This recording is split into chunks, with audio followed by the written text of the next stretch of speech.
How about you, naughty girl? Naghingi yan ng wet food kasi spoiled to eh. Binibigyan ko ng wet food tapos ayaw niya. Gusto niya subuan. Di tinapon ko ngayon.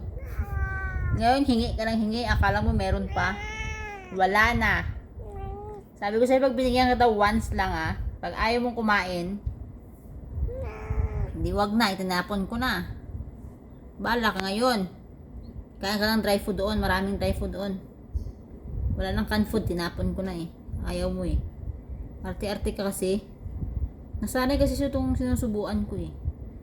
Ngayon, kailangan matuto kang kumain on your own. Understand? Diba? Spoil kasi ito eh. Pag ayaw nyo kumain, sinusubuan ko eh. Ngayon, ititrain kita na kakain ka ng sarili mo.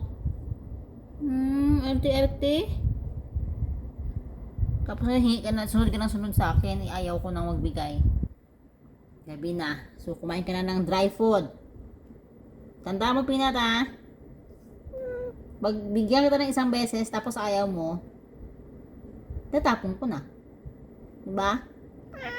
Understand? Naintindihan mo, diba? Ha? Marunong naman. Okay. Good girl, Pinat, right? Bukas, pag binigyan kita ng wet food or your canned food, dapat kumain ka. Pag ayaw mong kumain, tatapon ko na. Para matuto kang kumain mag-isa. Parang subo-subo, di ba? Spoiled girl ka kasi. Na-spoiled to sa akin kasi lagi kong sinusubuan. Ngayon, itigil na natin kalokohan. Ito rin, pero ito kumain eh. Nung itatapon ko na, tinry ko pa siya uli kumain. Ito 3 beses ko na sinubukang ilagay sa harapan mo yung pagkain, ayaw mo. So ngayon wala na, tapos na, hihingi-hingi ka sa akin. Masyado kang spoil sa akin Kala mo dapat matuto ka lang kumain mag-isa. Parang subo-subo Okay. Tapos sunod ng sunod pag tapos na. Gusto niya nang kumain, sunod na sunod. Itinapon ko na nga di ba? Tanda mo yung Pinat You understand? Understand, Pinat? Ha?